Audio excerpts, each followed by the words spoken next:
à tous et bienvenue dans ce nouvel épisode de l'Hebdo des marchés. Cette semaine, exceptionnellement, je serai seul à vous présenter les différents points car Antoine est off.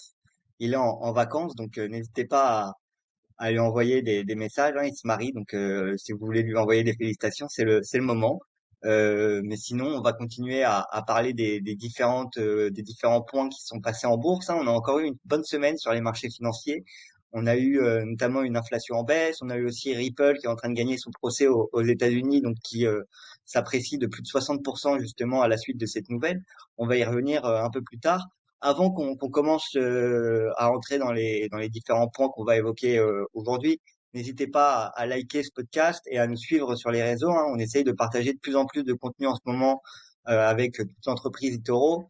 Donc, si vous nous suivez sur à la fois Twitter ou YouTube, vous allez pouvoir retrouver plusieurs interviews justement de leaders, que ce soit des PDG d'entreprises du CAC 40, des CFO, des économistes. Récemment, on a eu Marc Toiti qui a été interviewé par mon collègue Auriel. Donc, n'hésitez pas à aller jeter un œil. Vous allez pouvoir éventuellement apprendre des choses que vous ne saviez pas. Et en plus de ça, vous allez passer un bon moment. Donc voilà, on vous invite à nous rejoindre sur YouTube ou sur Twitter si vous voulez nous suivre sur les réseaux. On va démarrer maintenant le podcast, hein. Comme je le disais en introduction, on a eu une semaine assez chargée avec d'un côté l'inflation aux États-Unis qui est en baisse et donc des marchés qui ont plutôt reçu la nouvelle positivement, hein, parce qu'on a cette semaine un Nasdaq qui est en hausse de 3,30%, un Dow Jones qui est en hausse de plus de 1,3% et un S&P qui est en hausse lui de plus de 2,25% sur la semaine. Après une semaine dernière où justement on avait des marchés qui avaient un peu corrigé, qui traînaient un peu du pas.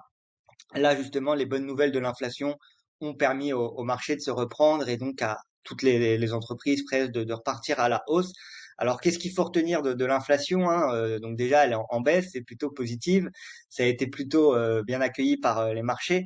Alors, on voit que les politiques monétaires des banques centrales, notamment aux États-Unis, commencent à fonctionner, hein, parce que l'inflation est en baisse depuis maintenant 12 mois consécutifs. Donc, c'est pas négligeable. Et donc, on attend désormais un soft landing de la Fed. On verra comment ça va se produire. Maintenant, les opérateurs de marché anticipent une prochaine hausse des taux qui devra arriver au mois de juillet. Et puis, vers la fin de l'année, on devrait justement avoir éventuellement des taux qui rebaissent. Donc, on suivra tout ça. On voit aussi que pour le moment, les salaires continuent à augmenter plus rapidement que les prix, donc ça c'est plutôt positif. Et on l'a bien vu, hein, en tout cas ces nouvelles de l'inflation ont bien rassuré les marchés, ont bien rassuré les investisseurs, et donc on a un marché qui est reparti fortement en hausse avec certains actifs, notamment des actifs assez risqués. On peut penser à des actions comme Coinbase, à des actions comme Beyond Meat, à des actions comme Carvana, etc., qui sont en train de repartir à la hausse après une année 2022 justement assez compliquée. Maintenant, de mon point de vue, je pense que si on regarde l'inflation, il est encore trop tôt pour s'estimer vainqueur. Il va falloir que ça se confirme encore dans les prochains mois. Et donc, on invite toutes les personnes qui écoutent ce podcast, hein, bien évidemment, même si les nouvelles sont plutôt positives ces derniers temps, à rester quand même prudent et puis à détenir des actifs de qualité si le marché repart à la baisse. En tout cas, pour le moment, c'est plutôt positif et on a donc des actions tech qui sont bien reparties. On a aussi les actions de plusieurs secteurs qui repartent à la hausse, hein. On peut penser au secteur énergétique, etc. Et on a aussi, comme je le disais, les crypto-monnaies qui continuent à surperformer le reste des classes d'actifs. Comme je l'ai dit en introduction, on a eu notamment Ripple. Alors Ripple, ça fait 3 ans donc qu'ils sont en procès contre la SEC, hein, le gendarme américain des marchés financiers. Et justement, le débat sur Ripple, c'était est-ce que le Ripple, donc le XRP, qui est la monnaie de la blockchain Ripple, est-ce que le XRP est considéré comme une security, donc comme une sorte de titre financier ou pas? Et puis là, hier, on a appris justement dans un rapport que la crypto-monnaie XRP n'est pas, selon la justice américaine, une security. Alors pour le moment, c'est encore assez flou parce que on a d'un côté la justice américaine qui reconnaît que le XRP n'est pas une securities. En revanche, ils il reproche à Ripple d'avoir quand même vendu des titres financiers, hein, à hauteur de 1,3 milliard de dollars, parce que en fait, il considère que toutes les personnes qui ont acheté XRP sur un marché secondaire, ce n'est pas considéré comme une security. En revanche, lorsque Ripple est allé démarcher des fonds d'investissement et aller démarcher des institutionnels pour, quand ils ont démarré le projet, vendre le XRP, XRP qui était relié avec le Ripple et donc qui devait s'apprécier si le Ripple gagnait en popularité. Là, en l'occurrence, la SEC reproche à Ripple justement sur ce modèle-là que le XRP est un titre financier. Donc c'est encore un peu clair. On voit que pour le grand public et pour le retail, le XRP n'est pas considéré comme une security, comme un titre financier. Par contre, pour les institutionnels, on n'a pas encore le fameux de l'histoire, donc va falloir suivre ça de près. En tout cas, sur les marchés crypto, ça a été plutôt bien accueilli, hein. On a eu on a eu un Ripple qui gagne un peu plus de 60%. On a eu d'autres cryptos, hein, qui aussi profitent de cette bonne nouvelle pour repartir à la hausse. Donc là, par exemple, si on regarde sur les 7 derniers jours, on voit que le Bitcoin, lui, est en hausse de 4%. Donc il s'élève toujours à plus de 30 000 dollars. Donc ça, c'est plutôt positif. L'Ethereum qui repasse au-dessus des 2000 dollars là aujourd'hui et qui gagne presque 8% sur la semaine. Comme je le disais, le XRP qui est la plus grosse hausse sur ces 7 derniers jours, en hausse de 69%. C'est suivi d'ailleurs par Stellar Lumen, qui lui est en hausse de 56%. On a aussi un Solana qui se reprend bien, hein, un Solana qui est en hausse de 50%. Donc on le voit pour le moment, le marché crypto repart. Alors bien évidemment, ça va remettre en perspective après des performances très négatives en 2022, hein, où certains altcoins perdent plus de 90%.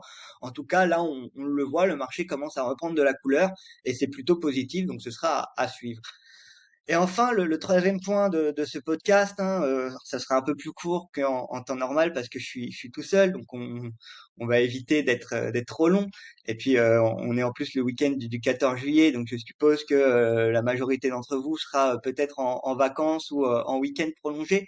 Donc, vous avez autre chose à faire que d'écouter pendant 30 minutes 30 minutes, un podcast financier. Donc, on va essayer d'être rapide. La dernière nouvelle de la semaine et ce qu'il faudra suivre à partir de maintenant, c'est bien évidemment les résultats du deuxième trimestre.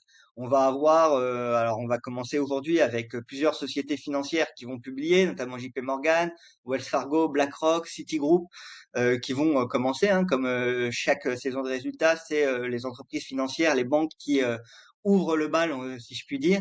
Et puis après, on suivra avec les entreprises tech, etc. De toute façon, on les couvrira dans ce podcast. Ce sera assez intéressant à suivre ces résultats. On a eu un deuxième trimestre qui a été compliqué sur les marchés financiers avec une inflation qui était élevée, etc. La guerre en Ukraine, bon, pas beaucoup de choses qui ont fait que les marchés étaient incertains. Donc, ce sera intéressant de voir si justement les entreprises continuent à avoir des résultats positifs et continuent justement à surperformer le marché. Donc, ce sera à suivre et les résultats, ce sera la chose à suivre. Sinon, cette semaine, on a aussi eu les Prime Days d'Amazon, mais en ce moment, les Prime Days d'Amazon n'ont plus trop un n'ont plus trop un effet impactant sur le cours de bourse. Aujourd'hui, Amazon, leur plus gros business, c'est tout ce qui est le cloud, donc AWS. Mais on le voit si on regarde l'entreprise, hein, on est repassé au-dessus des 130 dollars là pour Amazon, et puis on va revenir à un niveau justement de support assez intéressant aux alentours des 137 dollars qu'il faudra suivre. Si on arrive à casser ces niveaux-là, on pourrait éventuellement se rediriger vers des points plus hauts, hein, parce que le prochain support après qu'il faudra suivre sur Amazon, il se retrouve aux alentours des 160 dollars. Donc c'est une entreprise aussi à suivre. Voilà un peu ce qui s'est passé cette semaine. Donc pour conclure, on voit vraiment que les marchés profitent de la baisse de l'inflation. Les marchés crypto, eux, profitent justement des bonnes nouvelles qu'il y a eu du côté de Ripple pour augmenter. Et pour le moment, malgré qu'on soit en pleine période d'été et que normalement, lors de l'été, lors de la période estivale, on a moins de volume sur les marchés, on le voit en tout cas pour le moment, on a des cours et des actions qui continuent à bien performer, ce qui est plutôt positif. Voilà ce qu'il y a à dire pour cette semaine. J'espère que vous avez apprécié ce tour rapide des marchés. Si vous avez des questions, des suggestions ou autres, n'hésitez pas à nous le faire savoir. Enfin, pour rappel, tout ce qui a été dit dans ce podcast n'est bien évidemment pas un conseil financier. Et puis, je vous invite encore une fois à liker et à partager ce podcast si ça vous a plu. Merci à tous. Au revoir.